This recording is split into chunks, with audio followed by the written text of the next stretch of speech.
Baik, bisa dimulai ya. Bismillahirrahmanirrahim. Assalamualaikum warahmatullahi wabarakatuh. Salam sejahtera buat kita semua. Pada pertemuan kali ini kita akan membahas mengenai model perubahan perilaku sehat. Nah, pada pertemuan sebelumnya kita sudah membahas ya apa yang dimaksud dengan sehat, sakit ya.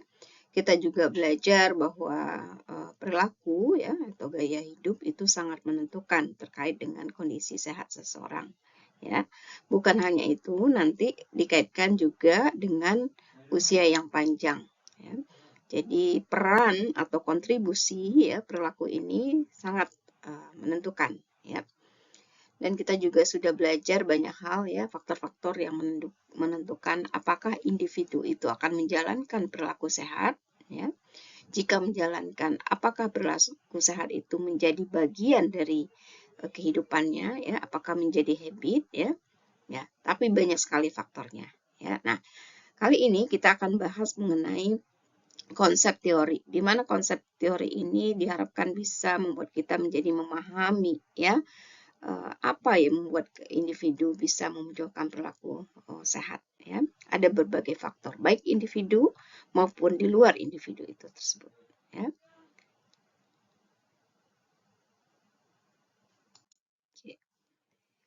Nah, model perubahan perilaku sehat.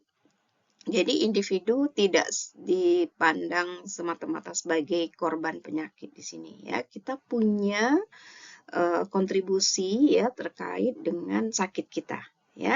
Jadi dalam hal ini kita bertanggung jawab terhadap kondisi sakit kita ya.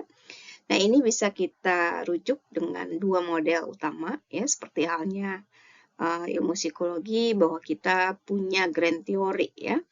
Nah, dalam hal ini grand theory yang kita gunakan adalah lebih ke pendekatan kognitif ya, dan yang satunya lagi kognitif sosial ya. Jadi ada cognition model dan yang kedua adalah social cognition model. Ya. Kita lihat satu persatu ya terkait dengan cognition model ya. Model kognisi ya yang dimana menguji adanya prediktor dan prekursor pada perilaku sehat ya. Kita ingin menguji nih ada prediktor. Secara umum faktor-faktor itu dikelompokkan menjadi faktor prediktor dan ada faktor yang disebut sebagai prekursor. Secara umum prekursor itu contohnya misalnya usia, jenis kelamin. Jadi yang melekat, karakteristik yang melekat pada individu. Nah, apa itu prediktor ya? Nanti kita lihat ya. Nah, kemudian di sini karena poinnya itu adalah kognisi, maka perilaku merupakan sebagai hasil pemrosesan informasi rasional. Ya, jadi proses kognitif ya sangat menekankan kognisi. Bukan karena konteks sosial ya. Jadi lebih ke kognisinya. Di sini ada dua model. Pertama, the Health Belief Model atau disingkat dengan HBM. Yang kedua adalah Protection Motivation Theory atau PMT. Nah, kita lihat satu-satu. The Health Belief Model. Awalnya model ini dikembangkan oleh Rosenstock 1966. Kemudian dikembangkan oleh tokoh lain ya, itu Becker dan koleganya tahun 70-an, 80-an. Intinya adalah apa yang sudah disampaikan oleh Rosenstock itu dikembangkan lagi ya.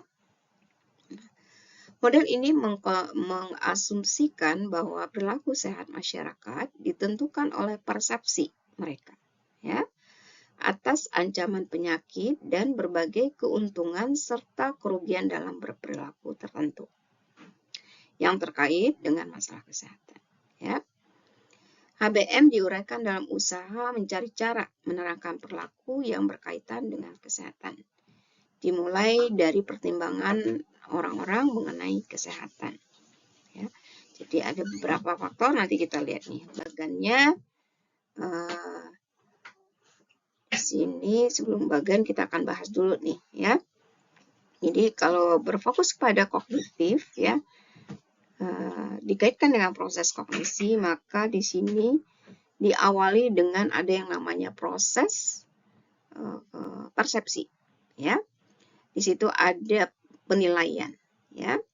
Nah, ketika kita menilai ya, apakah hasil penilaian itu akan menjadi keyakinan kita ya. Nah, itu yang mengawali prosesnya berikutnya ya. Apa itu? Ada dua di sini ya. Dua keyakinan atau penilaian kesehatan. Health belief ya. Pertama yaitu ancaman yang dirasakan dari sakit atau luka. Perceived threat of injury or illness. Ya, dan yang kedua, pertimbangan tentang keuntungan dari kerugian. Ya, jadi setiap aktivitas, setiap perilaku ada benefit, tapi di satu sisi, nah di sisi lain tentu ada kerugian atau cost yang kita dapatkan. Ya, ini gambaran secara keseluruhan dari HBM. Kalau Anda bisa lihat di sini. Di bagian kiri itu bicara mengenai faktor individunya. Dalam hal ini kekuatan dari proses penilaian yaitu persepsi. Nah, individu menilai ya. Ada yang dikelompokkan ke dalam perceived susceptibility, yang satunya lagi perceived severity. Ya. Nah, bagian yang di tengah ada yang namanya modifying factor ya. Ada usia, ada jenis kelamin, ada etnik, personality, sosioekonomi, dan pengetahuan. Ya, ini ragam karakteristik yang ada di individu yang akan berkontribusi terkait dengan proses individu dalam mengolah informasi. Kemudian ya faktor modifying ini akhirnya nanti akan menentukan apakah individu itu akan memunculkan perilaku yang dikaitkan dengan perilaku sehat tadi. Ya. Nah, ini perhatikan bahwa panahnya searah ya. Jadi kalau kita bicara mengenai panah yang searah ini, artinya satu kelompok, satu variabel berkontribusi mempengaruhi yang satunya. Ya, seperti ini faktor modifyingnya. Ini kan ada 3 panahnya. Berarti nanti selain ini mempengaruhi cara individu memproses informasi, faktor modifying ini juga akan mempengaruhi penilaian individu terkait sejauh mana benefit, manfaat, sejauh mana ketika memunculkan perilaku itu berefek menjadi penghalang ya. Nah, itu. Jadi ada 3 cabang di sini ya. Nah, kemudian di sini pada akhirnya individu akan mengalami suatu situasi yang kita sebut di sini perceived threat ya. Individu dalam kondisi menyadari adanya suatu ancaman ya.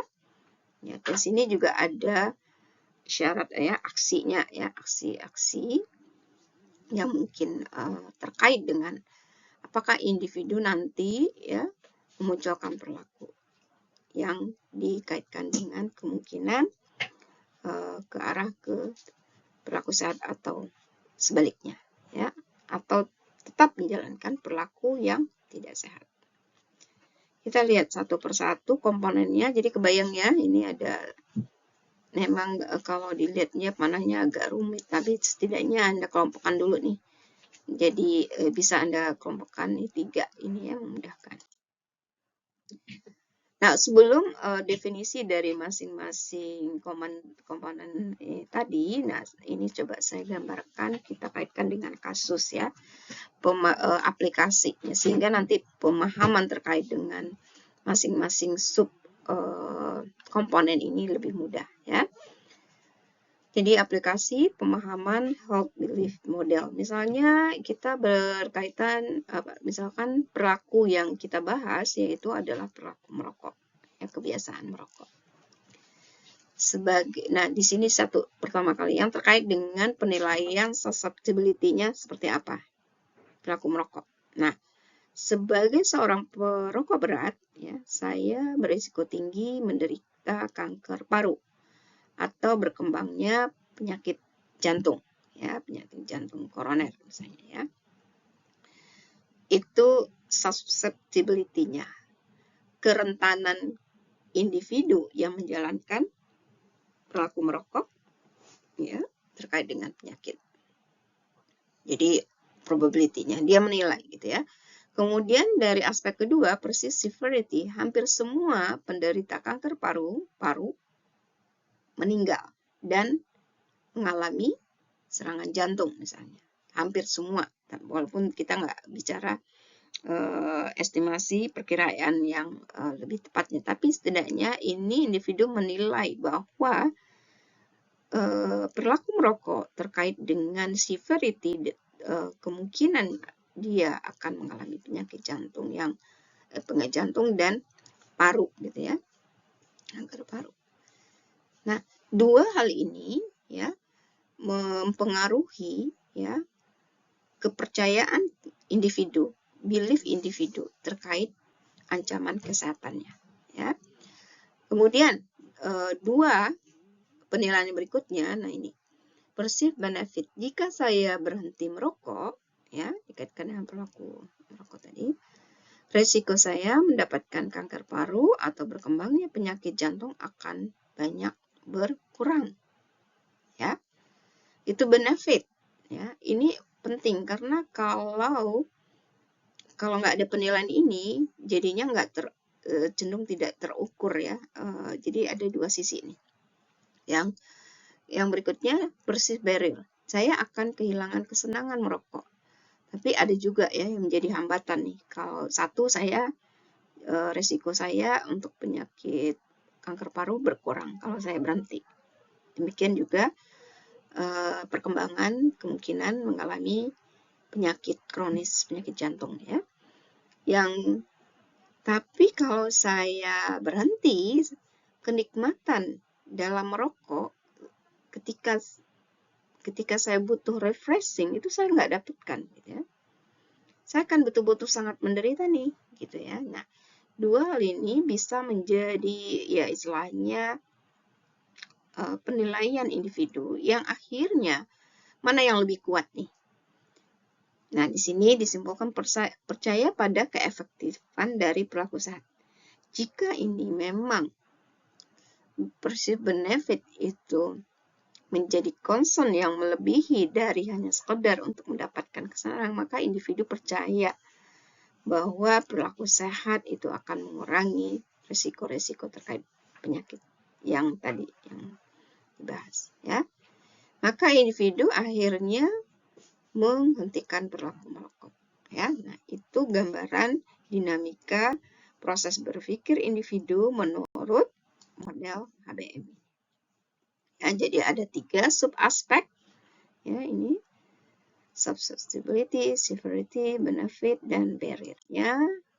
Ini penjelasannya, poinnya. Kalau perceived benefit ya itu berbicara mengenai manfaat ya.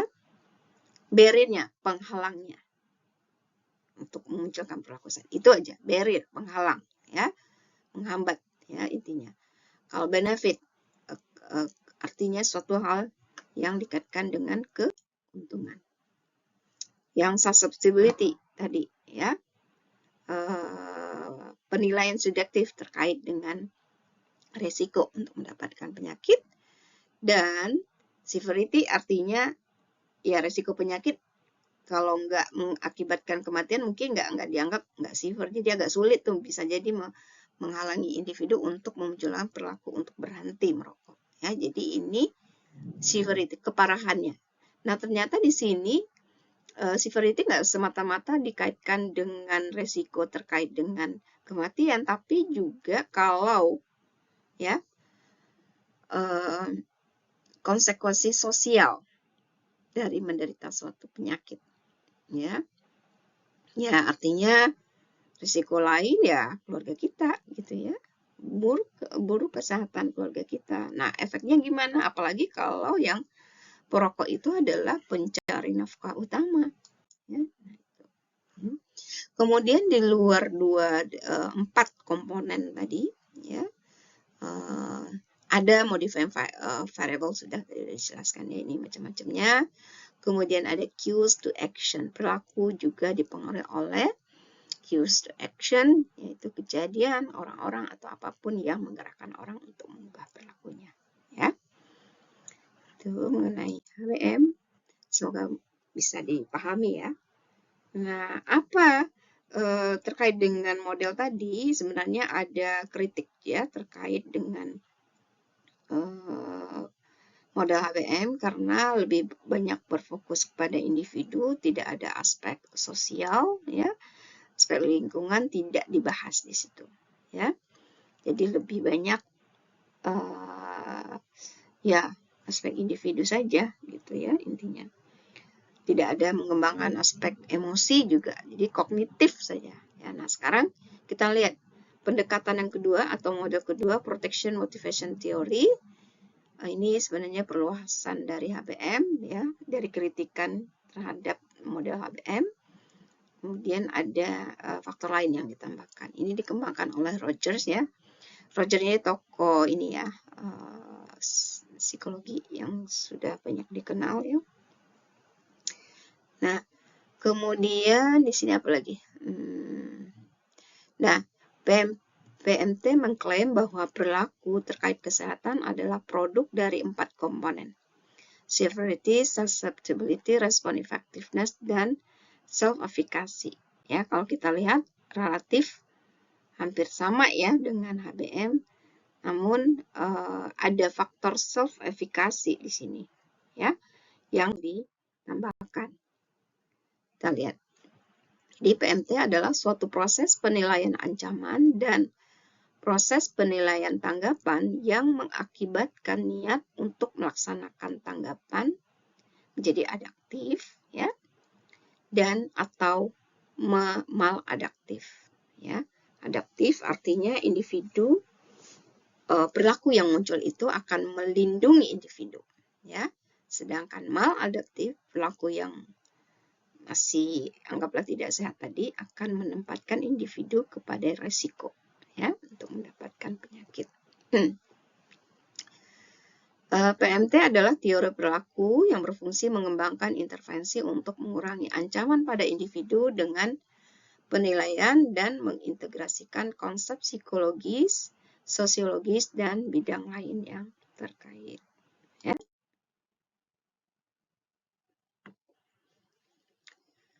Jadi ada istilah motivasi proteksi. Ya. Ini dianggap sebagai niat untuk berperilaku melindungi kesehatan yang bergantung pada 3 faktor. Pertama, faktor yang sifatnya subjektif, ya, kemungkinan besar mengalami kejadian membahayakan. Jadi ini tadi sama ya penilaian.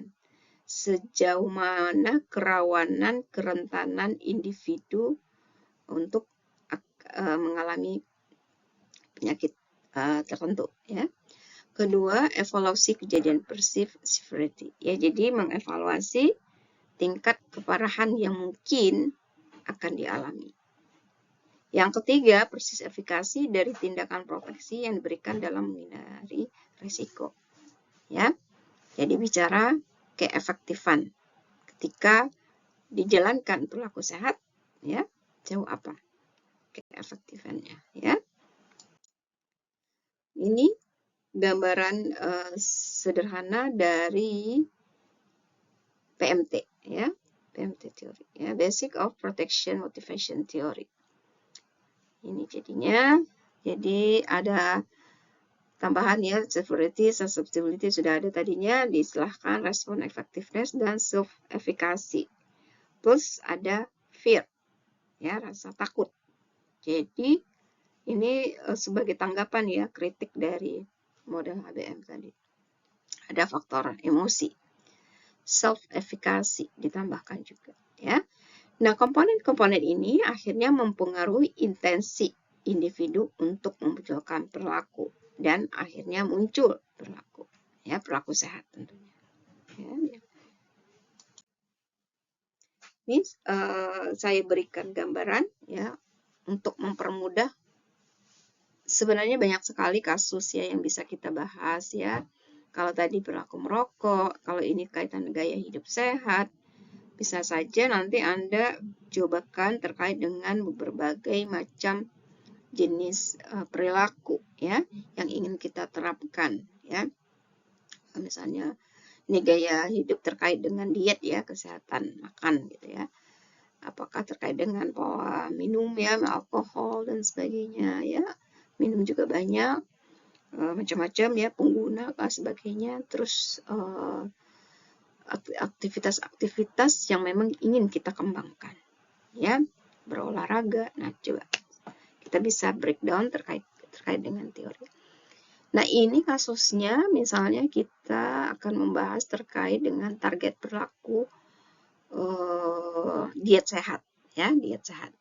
Nah, kalau kita bahas dari ini penilaian terkait ancaman ya, sakitnya, kemudian ini kan coping appraisal, ada satu lagi copingnya. Nah, vulnerability-nya misalnya kita akan menilai gitu ya, karena saya sering mengkonsumsi makanan tidak sehat ya, pola makan tidak sehat itu macam-macam ya, apakah makan gorengan, kemudian banyak mengandung gula gitu ya, atau gorengan kaitannya nanti kolesterol dan sebagainya, maka kemungkinan saya bisa mengalami penyakit jantung koroner ya, predisposisi lah istilahnya. Terus ada perceived severity ya, penyakit jantung koroner berisiko terhadap serangan jantung yang bisa saja terkait dengan kematian. Ini severity-nya ya, ekstrimnya lah istilahnya ya. Nah, kemudian ada lagi yang namanya reward of the maladaptive response. Jadi kalau ini kita langsung bandingkan ya. Kalau satu tadi kaitannya kita ada ancaman tadi, yang satu lagi maladaptive. Kalau kita tetap menjalankan perilaku diet tidak sehat, artinya kita lakukan itu rewardnya enak kan ya, makanan diet nggak sehat tuh memang lebih enak ya, lebih masuk di lidah kita gitu ya. Apalagi orang Indonesia ya, banyak mengandung micin ya, yaitu buat lidah kita itu memang kerasa enak jadinya makanan ya. Jadi ini rewardnya yang bertolak belakang dengan penilaian di atas ya. Jadi akhirnya sejauh mana kedua hal ini yang saling kontra ini menjadi penilaian yang besar, apakah yang lebih kuat itu adalah di resiko ancaman ini atau sebaliknya ya. Kemudian komponen yang satunya ini kita akan bahas respon efikasi. Dengan diet sehat mengurangi kemungkinan penyakit jantung koroner. Sebenarnya banyak breakdown-nya. Diet sehat, kemudian maka kalau indikator penyakit jantung koroner kan banyak dilihat ya, apakah kolesterolnya, kemudian kalau asin-asinan terkait dengan tekanan darah tinggi barangkali ya. Terus ada risiko-risiko lain ya kalau diet nggak sehat. Jadi banyak, tapi ujung-ujungnya kan kemungkinan penyakit jantung koroner. Sejauh apa orang itu percaya dengan diet sehat itu mengurangi kemungkinan penyakit jantung koroner ya. Self-efikasi. Nah, individu menilai nih, jika saya ingin, saya dapat menjalankan diet sehat. Ya, ini diet sehat. Ya. Kemudian satu sisi lain, ya, cost of adaptive response. Makanan sehat itu cenderung mahal, misalnya makanan sehat itu tidak enak, ya. Jadi seperti pro gitu ya, nggak mendukung respon yang di atas nih. Nah, mana yang lebih kuat copingnya, gitu ya? Penilaian copingnya. Kedua hal ini akhirnya akan memunculkan niat, motivasi ya, dari niat muncul kalau motivasi kan nih perilaku yang lebih terarah ya, perilaku terarah dalam hal menjalankan hidup sehat gitu. Mana yang akan dijalankan individu dengan adanya berbagai penilaian ini ya. Ini berbagai maaf ya, jadi itu intinya ya, contoh penerapan dari PMT. PMT sendiri masih ada kritik terhadap teorinya, yaitu aspek sosialnya belum muncul gitu ya, karena mereka di dua teori ini, PMT sama HDM tadi, itu fokus pada kognisi ya. Nah, sekarang kita masuk ke model yang kedua, kelompok kedua, yaitu social cognition model. Artinya bahwa faktor sosial ini menjadi bagian ketika kita ingin memprediksi perilaku, ya, kecenderungan perilaku seseorang, dan menguji mengapa individu bisa gagal dalam mempertahankan bentuk perilaku tertentu. Ya. Teori social cognition ini dikembangkan oleh Bandura, ya, ini tokoh psikologi sosial, ya, dan menyarankan bahwa perilaku ditentukan oleh harapan, insentif, dan kognisi sosial. Ya. Jadi poin kognisi tetap jelas ada kognisi sosial, jadi ada aspek sosialnya. Kemudian ada yang namanya ekspektansi atau harapan. Ya. Harapan ini bisa meliputi harapan terkait dengan situasi, misalnya bahwa perilaku tertentu bisa berbahaya, misalnya kalau kita bicara mengenai perilaku merokok. Kemudian harapan bahwa perilaku dapat menurunkan kejadian terjadinya suatu perilaku yang berbahaya. Berhenti merokok akan menurunkan kemungkinan kanker paru. Harapan bahwa individu mampu menjalankan perilaku yang diinginkan. Ya, efikasinya ada juga. Nah, apa yang dimaksud dengan social cognition? Jadi ini adalah komponen sentral dari social cognition ini, model ini mencakup pengukuran keberadaan individu dalam dunia sosial. Jadi dikaitkan dengan situasi sosial atau konteks sosialnya. Ya. Di sini ada dua model, ya, social cognition model. Pertama itu teori planned behavior, berasal dari teori of reasoned action. Ya. Yang kedua, the help action process approach. Kita lihat teori of planned behavior atau disingkat dengan TPB. Ya. Teori ini dikembangkan oleh Ichikazen dan koleganya tahun 1985. Ya. Kemudian ada lanjutannya 1988 dan teori ini dikembangkan berdasarkan teori terdahulu yaitu the reasoned action, ya, tahun 1975. Teori ini menghubungkan antara keyakinan, ya, belief, sikap, ya, kemudian ada intensi, dan akhirnya muncul perilaku. Ya. Belief, attitude, ya, atau sikap, kemudian kecenderungan perilaku, intensi, dan akhirnya muncul perilaku. Ya. TPB menekankan behavior intention sebagai hasil dari kombinasi dari berbagai belief. Ya. Intensi dikonseptualisasikan sebagai plan of action in pursuit of behavior goals, ya, dalam rangka untuk mencapai perilaku tertentu, perilaku sehat tertentu, ya. Intensi merupakan prediktor terbaik dari perilaku, ya. Ada faktor yang memprediksi intensi perilaku yang terhubung dengan perilaku. Pertama, attitude toward behavior. Yang kedua, subjective norm, dan yang ketiga adalah behavioral control. Ya, kita lihat lanjutannya. Nah, ini gambaran dari TPB, ya. Belief ada belief di sini, ya. Kemudian ada attitude, ya. Ada intensi dan ada behavior. Ya. Kita lihat kalau di belief yang mengawali, ya, ingat ya, belief itu adalah nilai-nilai yang sudah kita miliki, tidak lepas dari informasi yang pernah kita dapatkan, tentu kaitan juga terkait dengan pengolahan informasi tadi, ya, apakah kita bisa menjadikan ini suatu belief atau tidak, ya. Selanjutnya belief ini mempengaruhi attitude, ya, attitude kita. Nah, kalau kemudian ada belief yang terkait dengan norm. Nah, ini aspek sosialnya, gitu, ya. Aspek sosialnya di mana kita ini aspek kognisi kita, ini aspek sosial kita, dan ini interaksi internal dengan eksternal, ya. Perhatikan.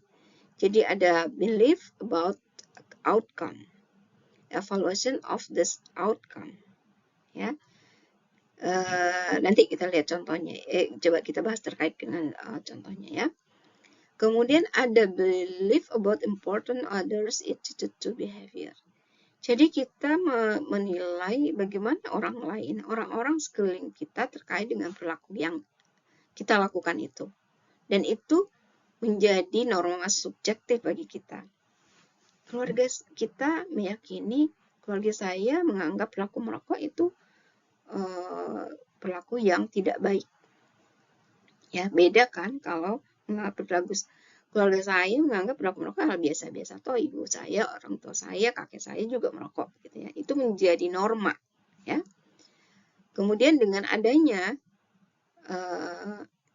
belief tadi ya, orang-orang yang mempengaruhi attitude kita ya, belief terkait orang-orang yang ada di sekitar kita, juga apakah motivation to comply with others. Jadi dengan adanya belief itu individu akan berupaya kan untuk mengikuti, untuk serupa, untuk ya tadi dengan belief orang-orang di sekitarnya ya.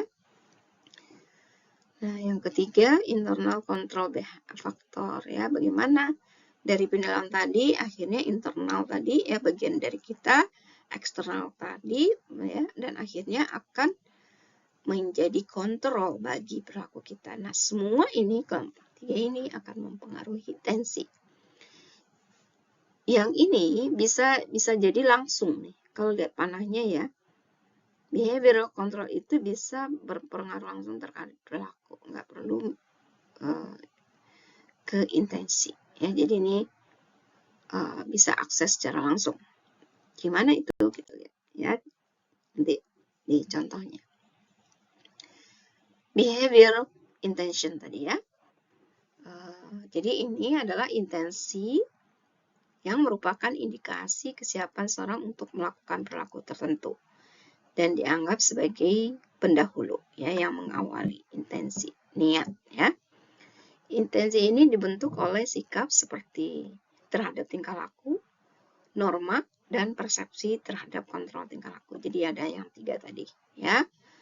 Ada sikap terhadap tingkah laku, ada norma, ada yang mengontrol tingkah laku kita, yang eksternal internal tadi. Di mana tiap-tiap prediktor ini memiliki bobot keterkaitan yang penting terhadap tingkah laku dan ketertarikan terhadap populasi. Nah, di sini kita bicara mengenai interaktif ya dari ketiga komponen tadi ya, dikaitkan dengan nanti perilaku yang akan dimunculkan. Contohnya nih, perilaku yang dituju harus memenuhi elemen target action contact time. Ya, ini untuk memudahkan kita dalam membuat premis ya. Misalnya di sini kan contohnya berjalan di treadmill selama 30 menit ya, setiap hari ya, in the forthcoming month, artinya dalam 4 bulan ke depan. Jadi jelas gitu targetnya ya.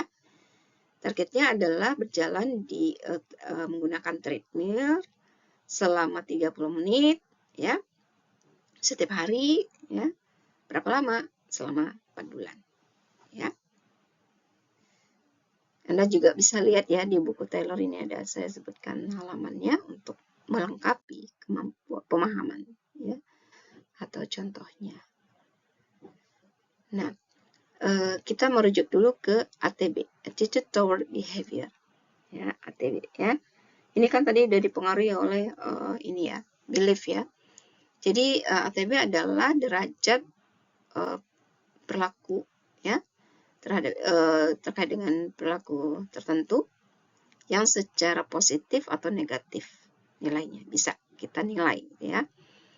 Sikap terhadap tingkah laku atau ATB ini merupakan keyakinan terhadap tingkah laku serta evaluasi positif dan negatif terhadap tingkah laku. Jadi yang menentukannya ATB ini adalah behavioral belief dan evaluation of the outcome. Ya, keyakinan akan kemungkinan hasil dari pelaku, evaluasi terhadap konsekuensi atau hasil perilaku. Kita lihat lagi.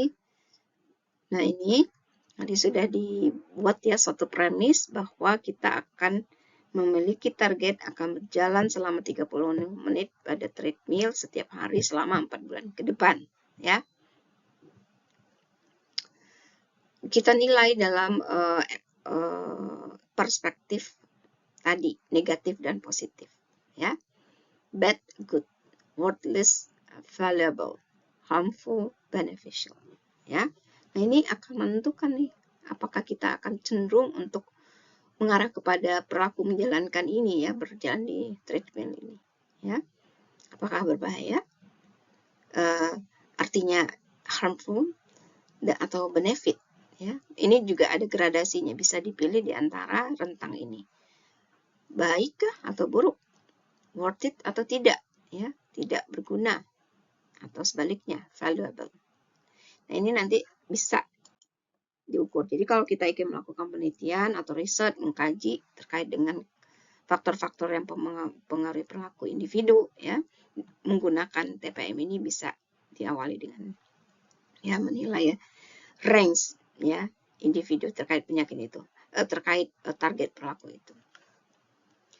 Kemudian kelompok kedua yaitu subjective norm ya. Jadi ini penilaian kita terhadap ya orang-orang ya yang terkait dengan kita ya. Jadi makanya disebut sebagai social pressure to engage or not to engage in a behavior ya.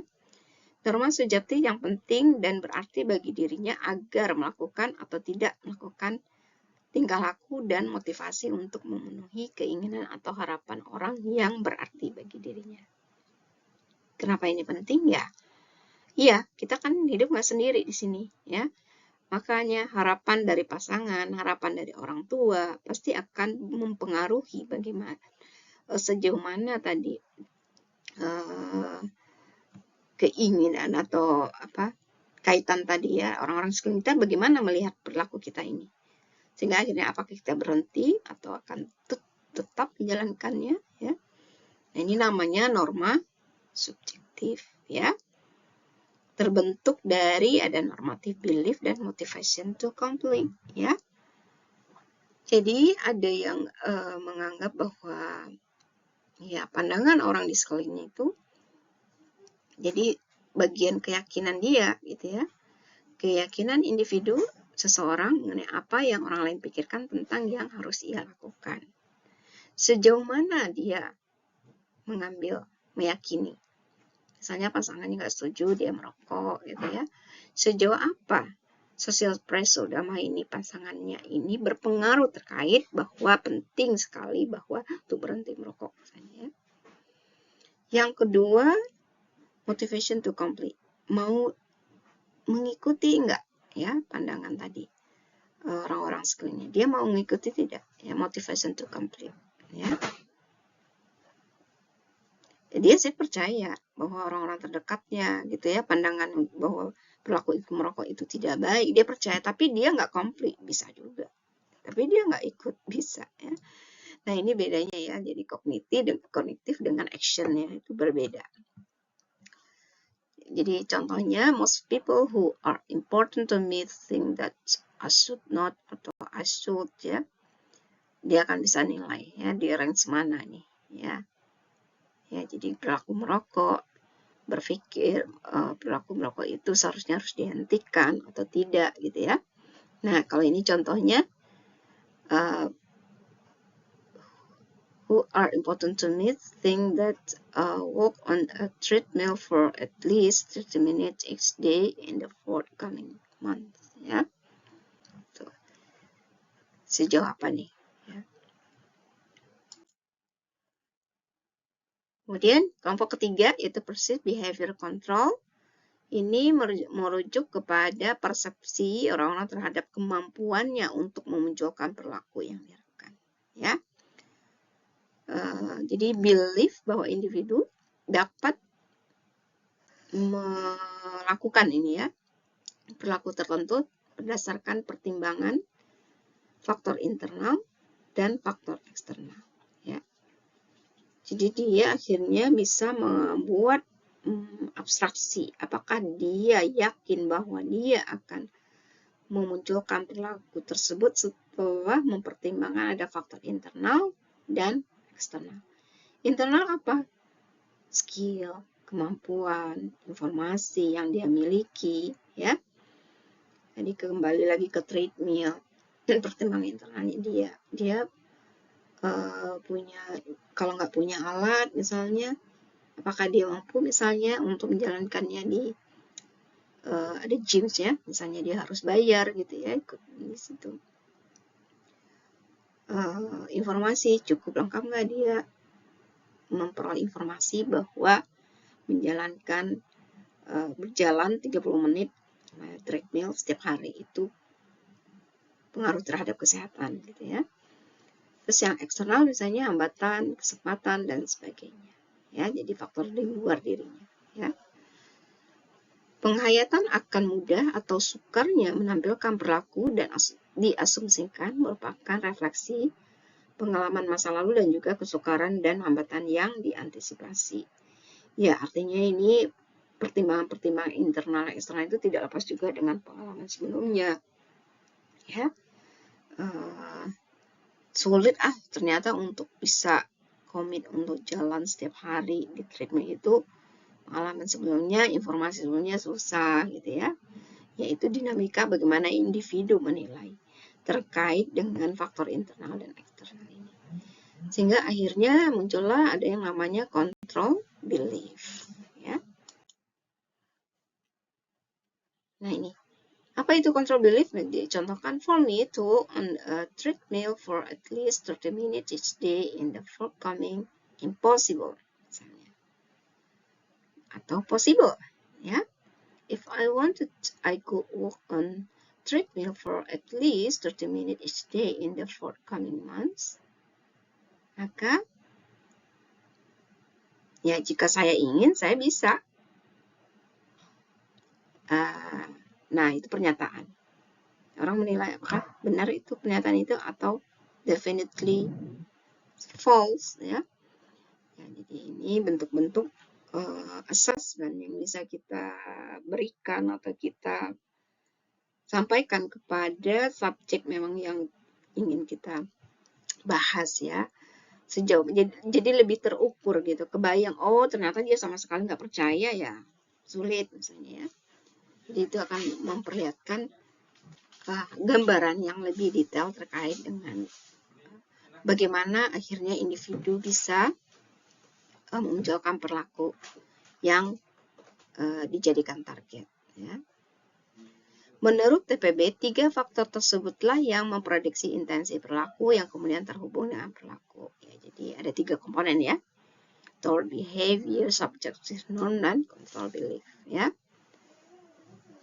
Berdasarkan skema di atas, dijelaskan pula bahwa perceived behavior control dapat memiliki efek langsung pada perilaku tanpa diperantarai oleh intensi perilaku.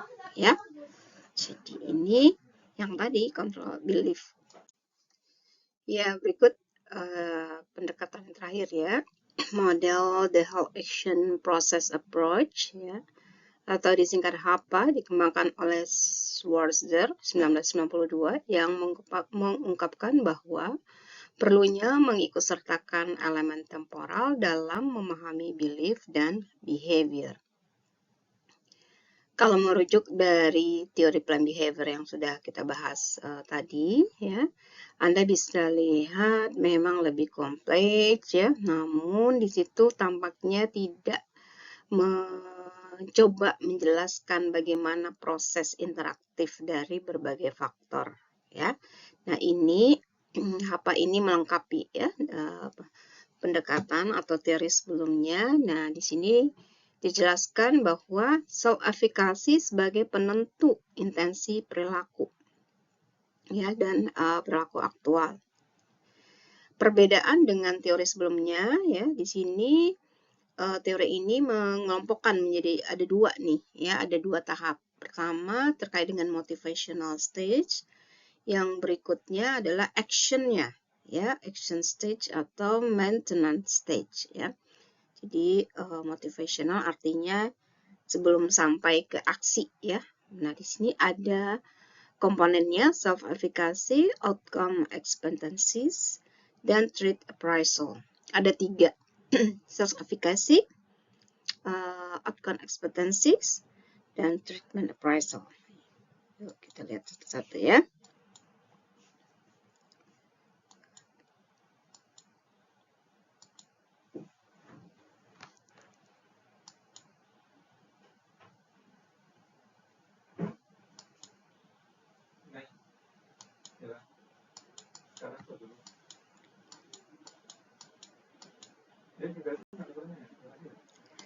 Ya, ini bagiannya kita bisa lihat ya bagaimana interaksi antar komponen ya. Tadi secara umum ada di bagian 2, motivational action ya, motivational stage, kemudian ada yang namanya action stage. Motivation ada self efficacy, ada outcome expectancies ya. Kemudian ada yang namanya treat ya di sini ya. Treat ini ada 2 nih, sama ya dari teori awal juga ini udah dibahas ya terkait severities, vulnerability ya. Ini ancaman penilaian individu terkait dengan ancaman yang akan dialami kalau yang bersangkutan tetap menjalankan perilaku tidak sehatnya. Selanjutnya, nah, treat appraisal ini kemudian akan menghasilkan mempengaruhi outcome expectancies dan juga mempengaruhi intensi ya, niat kita untuk memunculkan perilaku. Kemudian dari sisi individu sendiri, kalau yang bersangkutan punya self efficacy yang kuat ya, nah merujuk kepada teori planned behavior.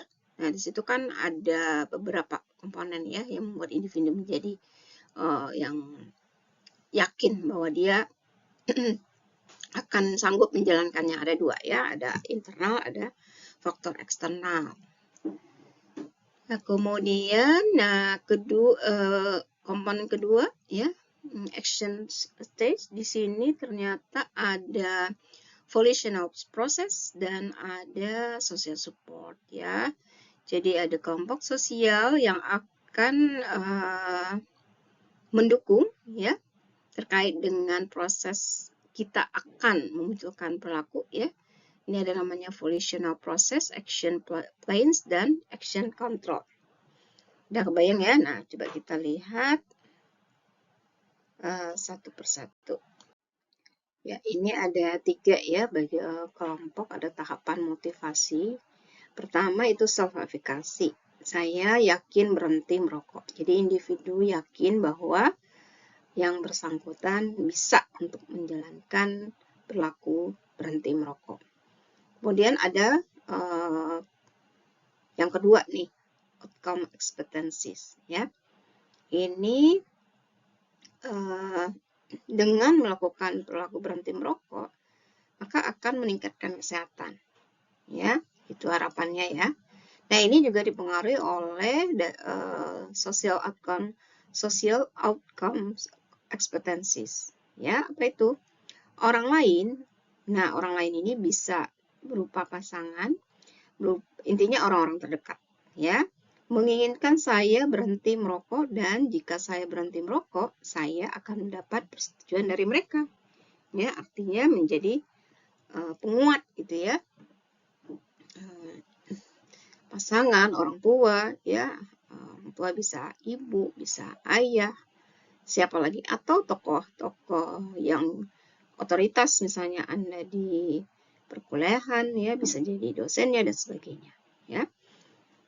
Ini outcome expectancies. Kemudian yang ketiga adalah treat appraisal ya, ini udah banyak dibahas sebelumnya, bagaimana individu melihat kemungkinan penyakit yang akan dia alami kalau dia menjalankan perilaku merokok ya. Severities ya, tadi kan bicara mengenai kanker paru gitu ya. Severity kanker paru berarti kemungkinan akan mengalami, sejauh ini pengobatannya belum bisa menyembuhkan ya, maka kaitannya dengan kematian. Kemudian juga perception of individual vulnerability ya. Mudah nggak ya, karena saya merokok ya kemungkinan bisa ya peluang untuk menderita penyakit paru.